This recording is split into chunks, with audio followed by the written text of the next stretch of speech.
때로 설교를 하다 보면은 묘한 느낌을 받을 때가 있어요.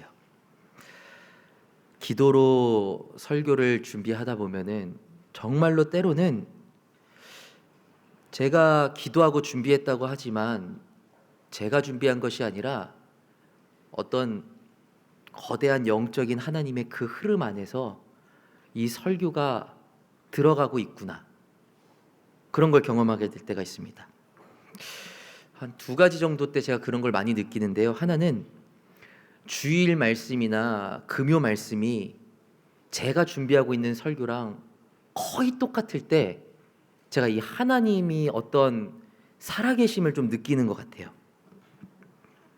여러분들은 아마 모르실지 않을까 싶어요. 금요일 날에 듣고 주일에 들어도 다 다른 설교로 들으실지 모르겠지만 일주일 내내 기도하면서 준비하는 저는 알아요. 금요일에 어떤 설교가 들렸을 때에 내가 지금 준비하고 있는 말씀과 완전 동일한 말씀이다, 깨달아질 때가 있어요.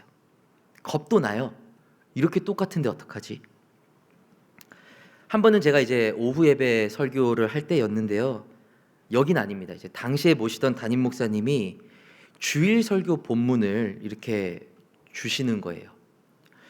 본문하고 내용 완전히 똑같은 거예요, 완전히. 그러니까 저는 오후 예배를 그냥 오후 예배대로 준비하고 주보가 나온 걸 딱 봤는데 본문이 오후 예배랑 본 예배랑 똑같은 거예요. 얼마나 당황을 했냐면, 그래도 내용은 다르겠지. 핵심 내용은 당연히 비슷했고 예화로 사용되는 성경 인물까지 똑같은 거예요. 거의 똑같은 내용을 다시 전해야 되니까 많이 당황을 했죠. 근데 누가 그러더라고요. 이 말씀이 겹칠 때는 하나님께서 그만큼 더 강하게 도전을 하시는 거래요. 사역을 하다 보니까 어느 정도 공감이 갑니다. 준비하는 설교, 내가 준비하는 것 같지만 어떤 큰 흐름이 있는 것 같다. 또 다른 케이스가 있는데요. 저는 그냥 제 설교를 막 준비해 나갈 뿐인데 어떤 이 교회적인 분위기나 상황에 정확하게 들어맞을 때입니다. 저에겐 이번 설교가 그래요. 오늘 부활절이죠. 가장 기쁨이 넘쳐야 되는 절기입니다. 근데 공교롭게도 저희는 또 이제 비긴 어게인에서 에고에이미, 예수님이 나는 누구인가 이걸 쭉 알아보고 있단 말이에요.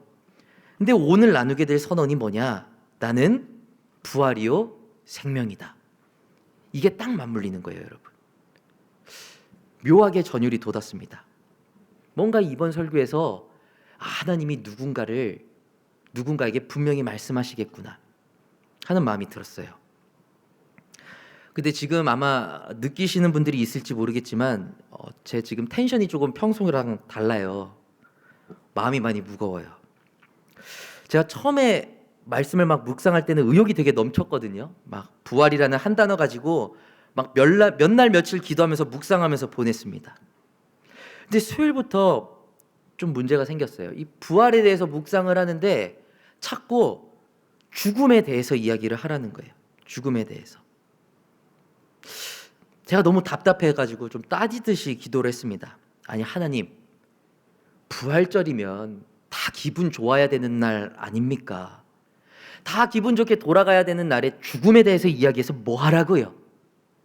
그런 마음이 드는 거예요. 기분 좋게 예배 왔다가 괜히 찝찝해져서 돌아가면 어떡합니까? 그냥 듣고 힘나는 설교 준비하면 안 됩니까? 어떻게든 방향을 틀어보려고 애를 썼어요. 이 설교를 안 하고 싶어서 제가 전에 했던 부활절 설교까지 다 끄집어냈습니다. 근데 안 돼요. 결국엔 방향이 안 바뀌어요. 계속 어두운 쪽으로만 묵상을 시키시는데 많이 당황스럽습니다. 그래도 제 믿음으로는 이것 또한 주님의 계획하심이 있다고 생각을 합니다. 그래서 이 말씀을 통해서 누군가는 들어야 할 것 듣고 새겨야 할 것 새기고 또 힘을 얻을 수 있는 지점이 있다면 힘없고 돌아가는 시간이 되시기를 간절히 소망해 봅니다. 이제 본격적으로 알아보겠습니다. 에고에이미, 우리가 신앙생활을 하려면, 하나님의 어떤 역사를 경험하려면 예수라는 분이 누군지를 알아야 된다. 가장 잘 알기 위해서는 내가 누구다, 예수님이 직접 말한 걸 알아보면 되는데, 저희가 지금까지 쭉 이렇게 알아봤습니다. 그리고 오늘은 부활이시다.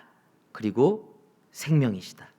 오늘은 이 선언의 가치가 무엇인가 살펴보고자 합니다. 오늘 이 선언은요, 기독교 어떤 가치의 그냥 핵심 그 자체예요.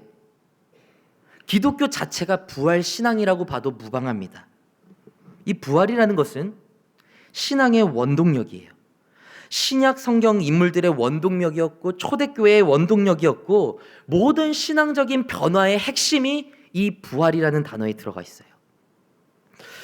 예수님이 죽는 순간에 도망갔던 베드로, 이 베드로가 마지막 순간에는 내가 어찌 예수님과 같이 십자가에 달릴 수 있겠느냐, 십자가를 좀 뒤집어 달라. 십자가에 거꾸로 못 박혀요. 엄청난 변화입니다. 도망쳐 다니던 사람이 당당하게 십자가를 져요. 그 변화의 중심에는 부활이 있었습니다. 스데반이 돌에 맞아 죽으면서도 천사같이 잠에 들듯이 죽을 수 있었던 것도 부활에 대한 확고한 믿음이 있었기 때문이고, 사도 바울이 이 세상에서의 고난을 너무나도 기쁘게 여기면서 고난을 받아도 나는 기쁘다 할 수 있었던 것은 부활 이후의 상급을 믿었기 때문입니다.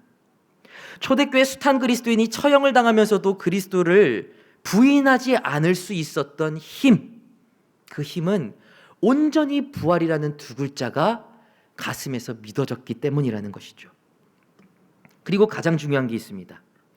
예수님의 핵심 사역이 십자가라면 그 십자가의 완성은 부활에서 이루어진다는 겁니다. 이 부활이 없었다면 십자가는 은혜의 통로가 아니라 여전히 지금도 가장 추잡하고 가장 고통스러운 형벌, 그 이상도 그 이하도 아닐 거예요. 그만큼 부활이라는 것은 신앙의 출발점이자 도착점과 같은 놀라운 것이라는 겁니다. 그리고 오늘은 그 부활에 감사하는, 감격하는 부활절입니다. 근데 제 질문은 여기서부터 시작됩니다. 여러분, 오늘 부활절에 이 부활이라는 단어 들었을 때 정말로 감격하셨어요? 막 심장이 떨리고 내 삶이 뒤집어져 버릴 것 같은 기분을 느끼셨어요? 세상이 달라 보이고 앞으로 내일 시작될 하루부터는 나는 완전 다른 힘으로 살아가겠구나, 가슴이 뛰셨냐는 거죠. 저는 그런 느낌을 많이 받아요. 부활하셨습니다. 이 얘기를 좋아해요. 좋아하는데 이게 그냥 하나의 문화가 돼버린 것 같아요. 부활하셨어요? 그럼 한번 웃어야 하는 날, 왠지 기분 좋아지는 날, God bless you 하면 그냥 thank you 이런 느낌처럼, 부활하셨어요? 그러면 좋네, 내일부터 뭔가 좋은 일이 일어날 것 같은 느낌? 부활절이 그런 느낌을 좀 받아요. 저도 사역을 하다 보니까 부활절이 와도 별 감격이 없는 청년, 장년, 아이들을 많이 봤습니다. 예배당은 꽃으로 꾸며져 있죠. 부활의 찬양을 불렀습니다. 계란도 나누고 웃으면서 전도도 하고. 근데 정작 마음이 너무 담담할 때가 있어요. 예수님이 부활하셨다더라. 알아. 그런 반응에서 끝나버릴 때가 있다는 거예요. 부활이 좋아요. 근데 기쁘지 않은 거예요. 감격되지 않는 거예요. 저도 그런 적이 있죠. 행사가 어마어마합니다. 칸타타 있죠, 전도 있죠, 찬양팀 있죠, 설교 있죠, 신방 있죠, 부서 행사 있죠. 모든 기획이 다 부활이에요. 다 부활의 기쁨이에요. 근데 기쁘지 않았어요. 기쁘지 않았어. 왜 그랬을까? 저는 익숙함이 문제라고 봐요. 부활을 둘러싼 성경 이야기, 너무 귀에서 늘 듣던 그 말이 이제는 너무 많이 듣다 보니까 감흥이 사라져버린 거예요. 그리고 그 익숙함은 필연적으로 한 가지의 결과를 가져오게 됩니다. 부활을 둘러싸고 있는 그 모든 문장들이 상대적으로 가벼워지게 되는 거예요. 가벼워져요. 모르는 게 아니에요. 가벼워지는 겁니다. 자, 한번 직접 보시죠. 저희 한번 다 같이 읽어보겠습니다. 읽겠습니다. 예수님을 믿으면 우리도 죽음을 이기고 부활하게 됩니다. 네. 너무 자주 듣는 말입니다. 근데 문제는 생각보다 이 핵심적인 말, 2000년 넘게 기독교를 끌고 왔던 이 한 문장이 우리에게 더 이상 심장을 뛰게 하지 못한다라는 거예요. 왜 그런가? 너무 많이 들어서 상대적으로 가벼운 거예요. 제가 이번 주 내내 고민하면서 기도했던 지점이 바로 여기입니다. 왜 하나님이 하필 이 좋은 부활절에 죽음이라는 것을 계속 설교하게 만드시나? 그것은 죽음이라는 단어가 너무 가벼워져 버렸기 때문이에요. 죽음이 너무 가벼워져 버리니까 그 가벼운 죽음을 이긴 부활도 상대적으로 가볍게 느껴지기 시작했다라는 겁니다. 이게 무슨 말인지 이해가 되세요? 처음에는 죽음을 이기는 부활, 엄청난 감격으로 다가오죠. 숨이 안 쉬어질 정도로 기뻐요. 감격이 있어요. 놀랍니다. 경탄을 느껴요. 근데 이 부활을 수십 년을 듣다 보니까 한 가지 현상이 생깁니다. 부활이 너무 강조되다 보니까 부활 전에 있는 죽음이 별것 아닌 것처럼 느껴지기 시작하는 거예요, 여러분. 예수님 부활하셨다. 아멘이죠. 우리도 부활한다. 아멘이죠. 죽어도 산다. 아멘이죠. 근데 너무 자주 들어보니까 죽음이 별거 아닌 것처럼 느껴지는 거예요. 죽음을 이깁니다. 죽음을 이깁니다. 죽음. 그거 우리가 그냥 이기는 거 아니야? 죽음이 가벼워져 버려요. 죽음이 별거 아닌 것처럼. 부활이 있으니까 정말 죽음은 내 삶에 아무런 영향을 끼치지 못할 것처럼 느끼면서 살아가요. 좋은 신앙이죠. 맞아요. 근데 이런 신앙이 계속 반복되면 또 어떤 일이 벌어지는가? 죽음이 별거 아닌 것처럼 느껴지니까 그 죽음을 이기는 부활이 별거 아닌 거예요. 좋지. 기쁘지. 이 정도인 것이지. 내가 부활을 한다고? 숨이 떨리고 목소리가 떨리는 감격까지는 가지 못해요. 그만큼 무게감이 없으니까. 그래서 저는 이런 결론에 도달하게 되었습니다. 부활의 기쁨, 감격, 이것을 정말로 되찾기 위해서는 부활이 아니라 그 부활 전에 있던 죽음을 바라봐야 된다는 거예요. 죽음의 모습을 제대로 바라보기 시작할 때 이런 죽음을 이길 수가 있다고 하면서 다시 한번 부활에 대한 감격이 되살아나게 된다는 겁니다. 시간상 제가 좀 길어질 것 같으니까 빼겠습니다. 이거는 빼고 바로 그냥 본론으로 좀 들어가 볼게요, 여러분. 부활신앙이 진짜 감사해지는 것은 내가 부활을 더 신나게, 더 재밌게 놀고, 더 기쁘게 막 표정 짓고 그런다고 부활이 감사해지는 게 아니에요. 부활 전에 있는 죽음을 제대로 바라보기 시작할 때 그 부활, 그 죽음을 이긴 부활이 빛이 나기 시작하는 겁니다. 생각보다 저희는요, 믿음 안에서 부활을 아주 우습게 여기는 문화가 있어요. 특히 장례에서 죽음을 아주 작은 것으로 묘사하죠. 천국 가셨어. 웃어야지. 잠시 이별일 뿐이야. 괜찮아. 하나같이 맞는 말들이에요. 근데 이 말들은 여러분 중심의 의미를 잘 받아들여야 돼요. 잠시 이별일 뿐이니까 기분 좋게 보내드려라. 천국 갔으니까 낙심하지 마라. 슬퍼하지 마라. 이런 말들은 너 슬퍼하면 믿음이 없는 거야. 이게 아니에요. 이미 이 사람이 힘들다는 전제가 깔려 있는 거예요, 여러분. 그 말은. 맞죠? 이미 너 너무 힘들지? 근데 너무 힘들어하지는 말자. 슬프겠지. 그래도 무너지지는 말자. 천국에서 만날 거니까. 이거는 그 사람의 아픔을 다듬어 주기 위한 말이에요. 그런데 천국에 가니까 슬퍼하면 안 된다. 이 말이 계속해서 반복해서 들리잖아요. 어떻게 되는가? 굉장히 죽음에 슬퍼하면 믿음이 없는 사람처럼 여겨지는 문화가 생겨버리는 거예요.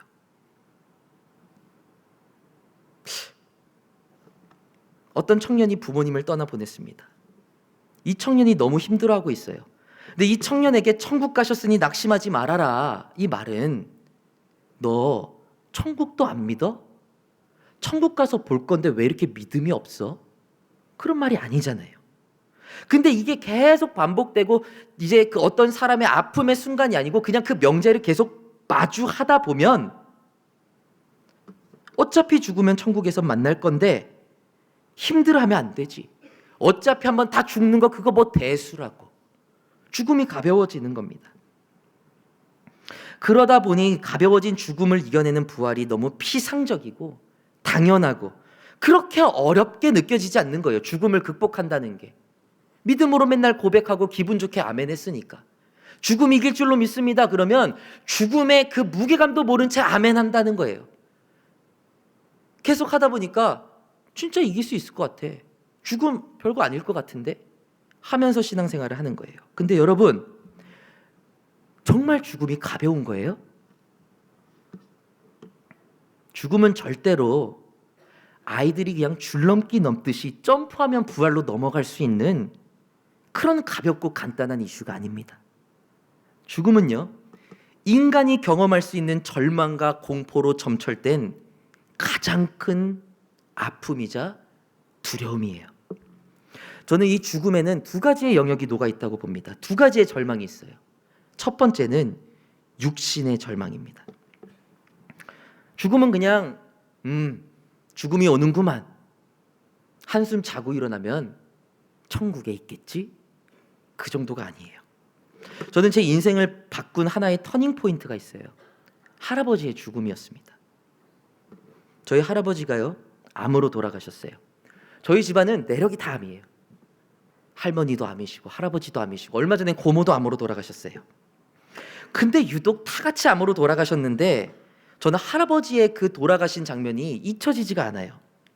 왜인 줄 아세요? 죽음이 이렇게 고통스러운 것이다라는 것을 처음 봤기 때문이에요. 저희 할아버지가 돌아가실 때가 제가 정확하게 중3 시험 기간이었습니다. 그리고 그 시기, 제가 중3 때 시기쯤에는 호스피스라는 개념이 있질 않았어요. 막 들어왔던 때예요. 막 들어왔던 때. 정착이 호스피스가 안 된 때입니다. 그때는 아프면 집에서 앓다가 돌아가시는 거예요. 할아버지가 돌아가셨습니다. 할아버지가 돌아가신 그 방에서 자국 하나가 발견이 돼요. 벽에 이렇게 찍찍찍 그어진 핏자국이 있는 거예요. 그게 무슨 자국이었는지 아세요, 여러분? 손톱이 벗겨질 정도로 벽을 긁은 자국이었어요. 저희 할아버지요, 믿음 있었습니다.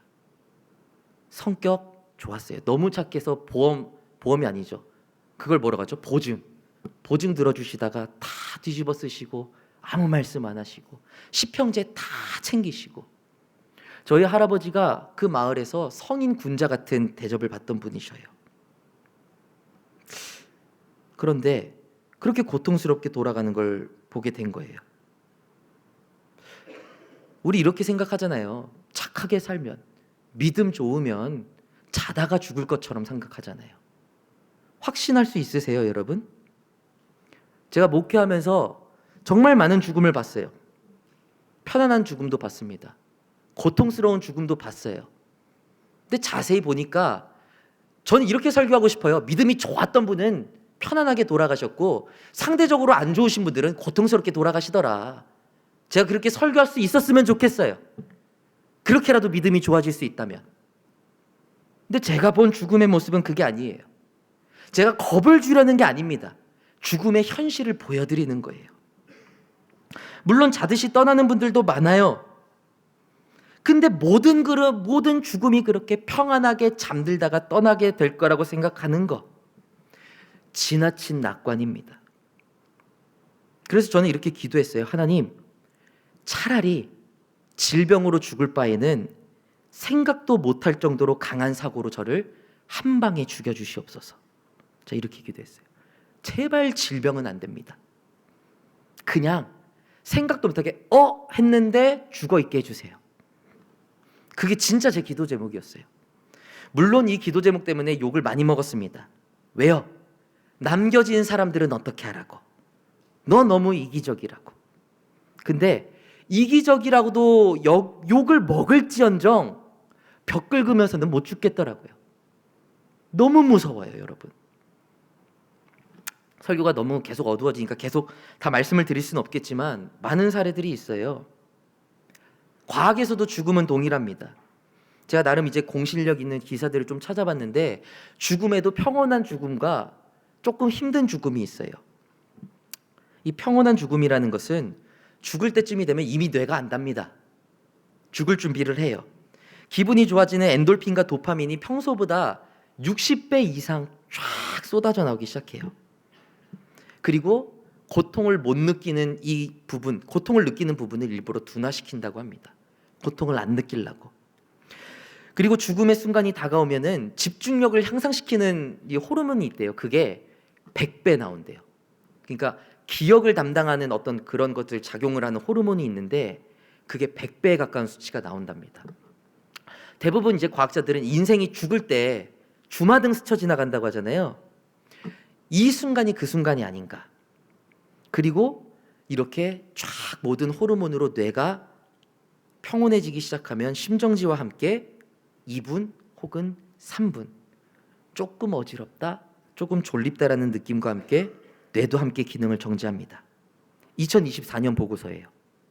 반면에 조금 고통스러운 죽음도 있어요. 자연스러운 죽음이 아니라 질병으로 인한 죽음 같은 경우는요, 뇌가 극심한 스트레스를 받습니다. 몸이 먼저 아프기 시작을 하면은 호흡이 가빠지잖아요. 근데 숨이 잘 안 쉬어지기 시작해요. 죽을 때가 되면. 호흡이 부족하다. 뇌가 얼마나 고통스러운지 계속 신호를 보내는 거예요. 계속 뇌에서 숨 쉬어, 숨 쉬어, 숨 쉬어. 근데 아무리 숨을 쉬고 싶어도 숨이 쉬어지지가 않아요. 산소가 부족하죠. 그때부터 몸이 벌벌벌벌 떨리기 시작합니다. 발작에 가까운 증상이 드러나고 가슴을 쥐어뜯기 시작해요. 그때부터 심장이 터질 듯이 뜁니다. 마지막으로 살고 싶다는 간절함이 온몸에 떨림으로 드러나게 되고 마지막 에너지가 고갈되는 순간에 사람의 육신은 필라멘트가 끊긴 전구와 같이 변한다고 해요. 전구가 필라멘트가 딱 끊기면 불이 꺼지죠. 스위치를 아무리 눌렀다 뺐다 눌렀다 뗐다 해도 불이 안 들어오잖아요. 이게 무슨 상황이냐면 뇌는 계속 신호를 주는데 필라멘트가 끊어진 거예요. 작동을 안 해. 그렇게 죽어가는 겁니다. 덜커덕하는 느낌으로 그리고 갑자기 의식이 날아가 버리고 그 몸은 죽음이라고 불리는 상태로 빠르게 들어간다고 해요. 이게 죽음이에요. 자, 여러분, 기독교인의 죽음은 어떤 모습일까요? 둘 다예요. 둘 다. 그리고 확실한 것은 그 죽음의 순간이요, 여러분. 그냥 우리는 죽음 이겼어 하고 넘어갈 정도인가? 난 빨리 죽었으면 좋겠는데? 난 빨리 죽어서 천국 가고 싶던데? 그렇게 이야기하기 쉽지 않은 거예요, 사실 죽음이라는 거는. 그리고 또한 가장 명확한 죽음에 대한 고통은 예수님 스스로에게서 드러났죠. 바로 지난주 금요일, 성금요일입니다. 성금요일은 예수님이 마지막 기도를 했던 것으로 유명한 날이죠. 겟세마네 기도. 근데 여기서 예수님의 마지막 기도가 뭐였는가? 죽고 싶다, 죽고 싶지 않다. 뭐였을 것 같아요? 죽고 싶지 않다. 죽고 싶지 않다. 이 잔을 거두어 달라. 십자가에 대한 죽음이, 두려움이 있었다라는 거예요. 여러분, 아버지 어차피 부활할 건데 빨리 내일이 왔으면 좋겠습니다. 빨리 내일 와서 후딱 죽고 3일 뒤에 빨리 부활하고 싶어요. 하나님, 부활해 주실 줄로 믿습니다. 전 너무 기대가 돼요. 이런 기도가 아니에요. 죽음의 공포, 두려움, 이거는 육신의 몸을 입은 자로서 자신의 본능과 싸우는 처절한 기도였던 것입니다. 예수님도 이 기도에서 벗어나지 못해요. 자신도 모르게 피하고 싶은 것, 다가오게 되면 염려가 먼저 되는 것, 그게 죽음이에요.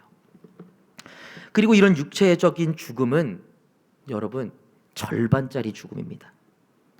진짜 죽음에 있어서 고통스러운 부분은 존재의 죽음이에요. 존재의 절망.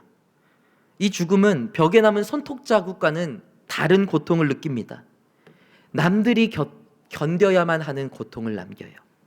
죽음이 고통스러운 이유는 그냥 나 하나 죽게 돼서 고통스러운 게 아니에요. 그와 연결되어 있던 주변 사람들까지도 모두 다 그 죽음의 분위기로 몰아넣기 때문에 힘든 거예요. 여러분 주변에 가장 가까운 사람 누구까지 잃어보셨어요? 진짜 가까운 사람 잃어보셨어요? 여러분, 같이 있던 공간, 내가 진짜 아끼던 사람이 같이 있던 공간에만 가도요, 눈이 떨려요. 숨이 거칠어져요. 그 사람이 없다는 걸 알아요. 아는데 그 사람의 그림자를 본 것 같아. 들어간 것 같아, 베란다로. 부르면 다시 그냥 나올 것 같아요. 불러도 대답이 없을 거란 걸 알기 때문에 불러보는 것 대신에 눈물을 훔쳐요. 이게 수십 번 반복돼도 지워지지 않는 아픔이 남는 게 죽음이에요. 생각 없이 TV를 보는데 엄마랑 딸이 그냥 장을 가는 장면, 뭐 핵심적인 장면이고 막 뒤에 막 울리려고 막 BGM 깔아주고 이런 것도 아니고 그냥 마트 엄마랑 딸이 가는 장면인데 그 장면을 보고 울어버리는 거예요. 아무렇지도 않은 장면에서 눈물이 나는 거예요. 나도 같이 장 봤었는데. 그게 죽음이에요. 한 번은 제가 책장을 정리하다가 오래된 공책을 발견을 했어요. 봤더니 이제 할아버지가 저한테 한자 공부 좀 하라고 공책을 만들어 주셨어요. 할아버지가 직접 이렇게 한자를 쓰셔서 옆에 빈칸 놓으면 그 옆에다 이렇게 똑같이 따라 쓰라고. 어떤 건지 아시겠죠? 그런 공책을 만들어 주신 거예요. 그 고통스럽게 돌아가신 그 할아버지. 근데 저는 그걸 봤을 때 너무 반가웠어요. 그리고 그건 어떻게 보면 저한테 할아버지의 유품이었어요.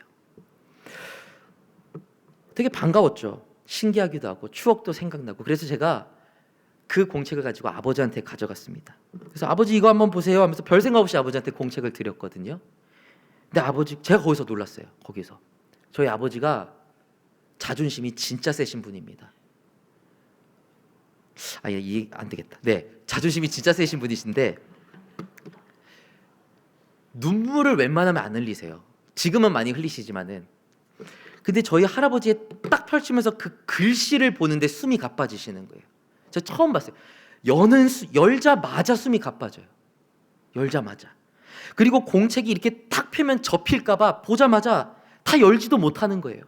이렇게 보는 게 이렇게 보면서 뭐라고 하냐, 아버지 이러는 거예요. 팍 떨어버리는 거 아버지가. 아무리 지워내려고 해도요, 지워지지 않는 존재가 있어요. 그 존재는 내 일부였어요. 그 존재의 죽음은 나를 도려내는 거예요.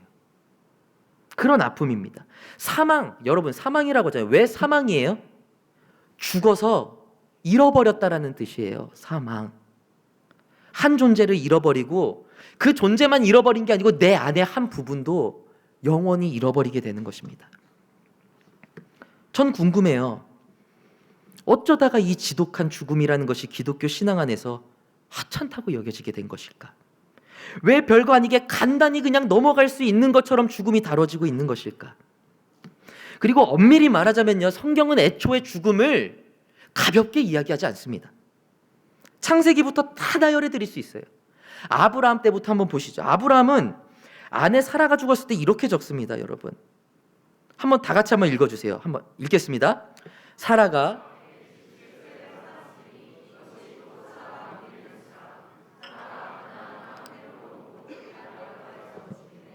아브라함이 들어가서 사라를 위하여 슬퍼하며 애통하다가, 아브라함의 아내가 죽었을 때의 장면입니다. 근데 이 장면은요, 여러분, 되게 이상한 장면이에요. 이 사라의 죽음이 창세기 23장이거든요. 그리고 이 창세기 23장이라고 하는데 22장엔 뭐가 나오냐? 아브라함이 이삭을 바치는 장면이 나와요. 다 아시다시피 아브라함이 이삭을 바치려고 했어요, 안 했어요? 실제로 바치려고 했죠. 근데 왜 어떻게 바치려고 할 수 있었는가라고 했을 때 이 말씀이 있습니다. 19절을 보면은 그는 이제 아브라함이겠죠. 아브라함은 하나님이 능히 이삭을 죽은 자 가운데서 다시 살리실 줄로 생각한지라. 아브라함은 이삭을 죽이려고 할 때 죽어도 하나님이 살리시겠지라고 생각을 하면서 실제로 죽이려고 했다는 거예요. 자, 그러면 창세기 22장에서 아브라함은 부활에 관한 믿음이 있었던 겁니까? 없었던 겁니까? 있었던 거예요. 죽어도 부활시킬 수 있는 하나님이 계시다. 아브라함은 이미 부활을 알고 있었다. 라는 겁니다. 근데 바로 그 다음 장에서 사라가 죽었단 말입니다. 그러면 아유 여보 잘 가. 우리 천국에서 만나. 그동안 행복했어. 나도 여기서 잘 살다 갈게. 라고 하지 않아요. 애통해 합니다. 애통이 뭔지 아세요, 여러분? 슬퍼서 아프다. 통각할 때 통이에요. 슬퍼서 아픈 거예요. 아파. 두려운 거예요. 다시 볼 수 있다 없다의 문제가 아니라 사랑했던 사람이 약해지고 눈이 흐려지고 동공이 열리고 몸이 차가워지는 걸 보는데 그냥 그게 아픈 거예요. 부활을 믿는 사람조차 그것을 보는 것은 고통스러운 일입니다. 따뜻했던 손이 손끝에서부터 차가워져가는 느낌을 느껴보셔야 돼요. 굉장히 마음이 아파요. 다른 성경 인물들도 다 마찬가지입니다. 요셉은 야곱의 죽음 앞에서 일주일 내내 울었습니다. 다윗은 아들이 죽었을 때 차라리 내가 죽었다면, 내가 죽고 싶다. 너의 죽음이 너무 아프다. 사울왕의 어머니는 이 자신의 아들이 죽었을 때 시신을 떠나지를 못해요. 혹시라도 짐승들이 쪼아댈까 봐. 밤새도록 짐승 오면 안 된다 저리 가라. 떠나지를 못해요. 비가 내릴 때까지 계속 우는 겁니다. 오늘의 본문에도 그래요. 오늘 본문 배경을 보면은 나사로라는 인물이 아프게 되면서 이야기가 시작돼요. 나사로는 예수님이 굉장히 사랑하시던 영혼이었어요. 근데 그 나사로가 아프다고 하니까 예수님이 나사로를 고쳐주시고 싶은 거예요. 그래서 나사로를 고치겠다고 길을 떠나십니다. 근데 문제가 생기죠. 예수님이 가고 계시는 동안에 나사로가 죽어버리는 거예요. 죽음을 맞이하게 된 겁니다. 그렇게 장례가 치러져요. 많은 사람들이 나사로의 무덤으로 찾아와서 그를 애도합니다. 그리고 그 자리에 예수님이 오시죠. 예수님이 도착하시자마자 마르다가 그 소식을 듣고 예수님을 찾아서 뛰쳐나옵니다. 마리아도 있었어요. 마리아는 나오지도 못해요. 우느라고. 너무 슬퍼서. 진이 빠져서.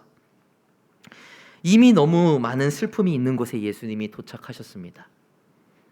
그리고 예수님이 서서히 나사로의 무덤으로 발걸음을 옮기셔요. 예수님을 향한 원망 섞인 부르짖음이 빗발칩니다. 예수님, 조금만 여기에 일찍 계셨더라면, 나사로가 조금만 더 살 수 있었더라면. 주님을 따르기에 굉장히, 예수님 따르는 데는 남하고 비교하면 서러울 정도로 예수님 잘 믿는 사람들이었어요. 그런데 정작 나사로의 죽음 앞에 그들이 했던 반응은 예수님을 향한 원망이었고 애통함이었어요. 더 주목할 것은 예수님의 반응입니다. 여러분, 예수님이 어떻게 반응하셨을 것 같아요? 야, 부활 있다고. 살아날 건데 지금 너 나 원망했어? 너 지금까지 믿음 다 가짜였네? 라고 말씀을 하시냐는 거예요. 죽음? 야, 그거 아무것도 아니야. 천국 가는 문이야. 천국 가서 만날 건데 기뻐해야지. 라고 하셨을까요? 요한복음 11장 34절에서 36절입니다. 나사로의 무덤을 보자마자 예수님께서 눈물을 흘리시더라. 왜요? 아프신 거예요, 마음이. 예수님도. 물론 나사로를 살리실 수 있죠. 실제로도 살리셨어요. 그리고 나사로에겐 영원한 나라도 약속이 되어 있어요. 그런데 질병의 끝에 죽음을 경험하게 되었다는 사실 자체가 예수님도 괴로우셨고 아프셨다라는 거예요. 예수님은 죽음을 별것 아닌 일로 치부하지 않으셨습니다. 냉소적으로 바라보지 않으셨어요. 우습게 여기지 않으셨어요. 인간이 마주한 가장 깊은 절망, 죄의 결과로 찾아온 처참한 단절의 고통, 여기에 누구보다 정직하게 반응해 주신 분이 예수님이신 겁니다. 그 죽음이 나도 고통스러워.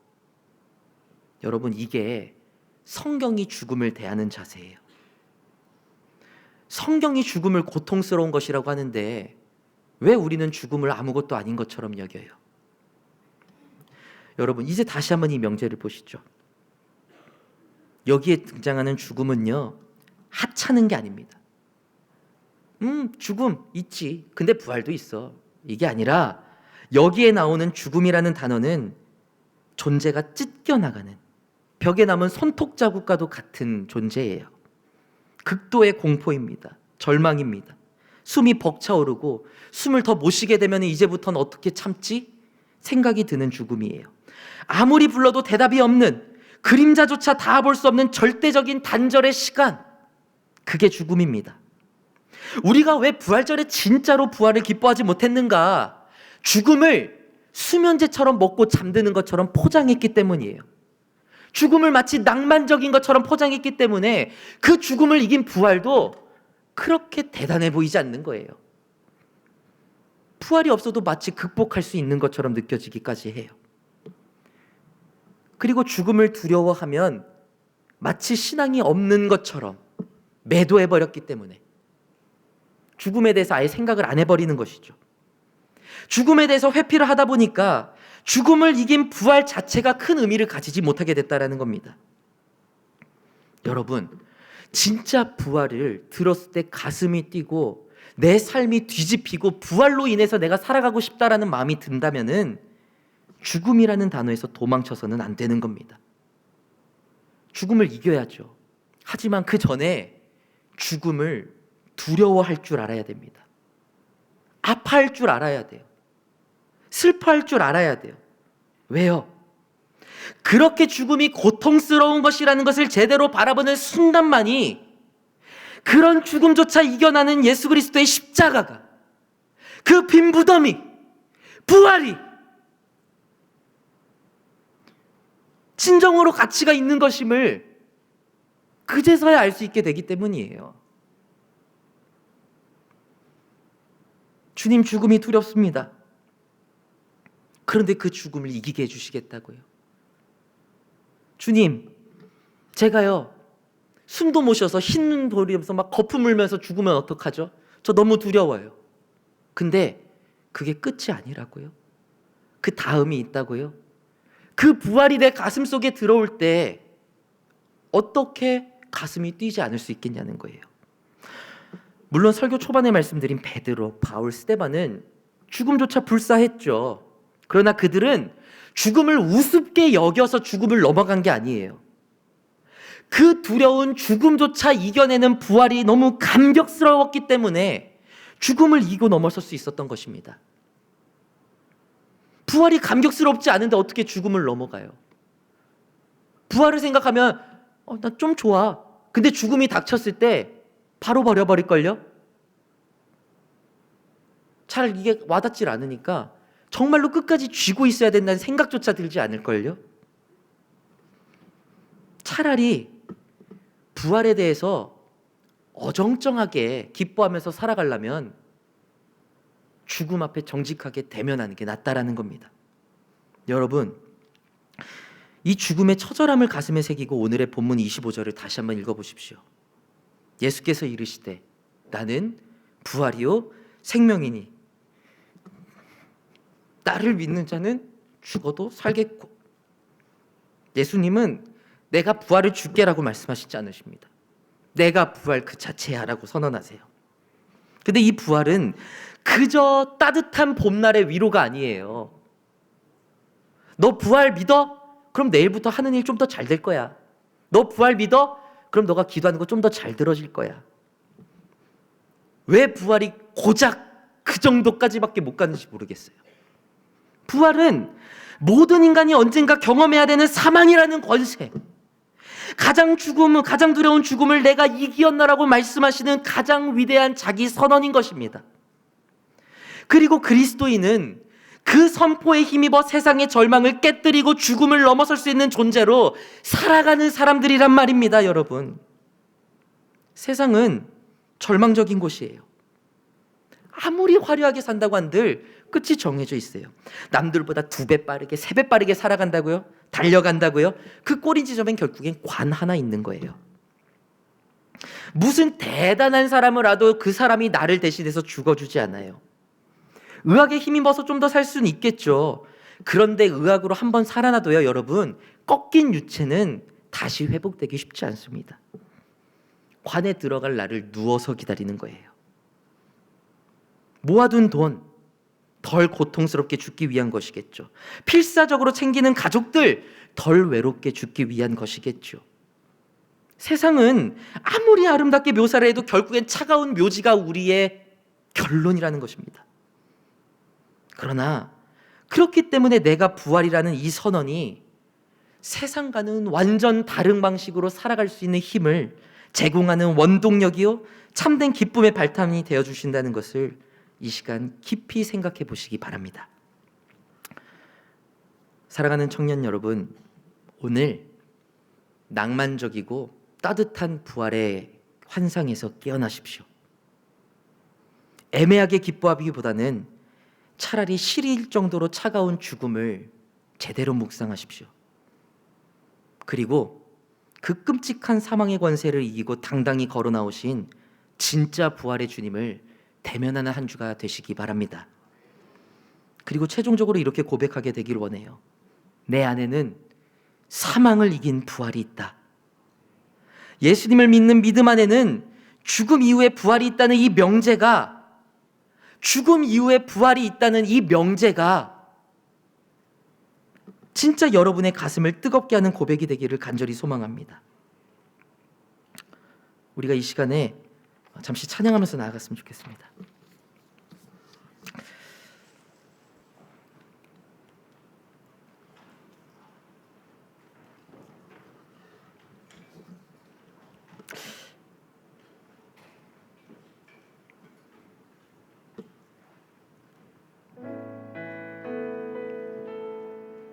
여러분, 가끔씩 저는 MBTI가 N이라 그런가?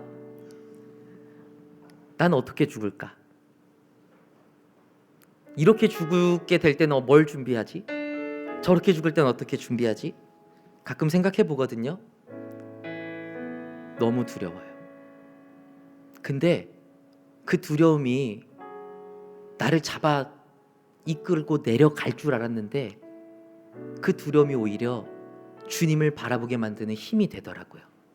여러분, 우리가 한번 주님 앞에 바로 서기 원합니다. 그러나 그냥 서는 것이 아니라 주님, 나는 철저하게 약한 사람입니다.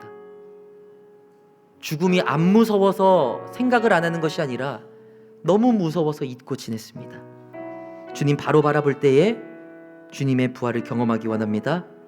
아무것도 두려워하지 말라고, 괜찮다고 진심으로 나를 만지시는 그 주님의 손길에 가슴 떨리기 원합니다. 우리가 이 소망 가운데 함께 찬양 고백하며 나아가시겠습니다.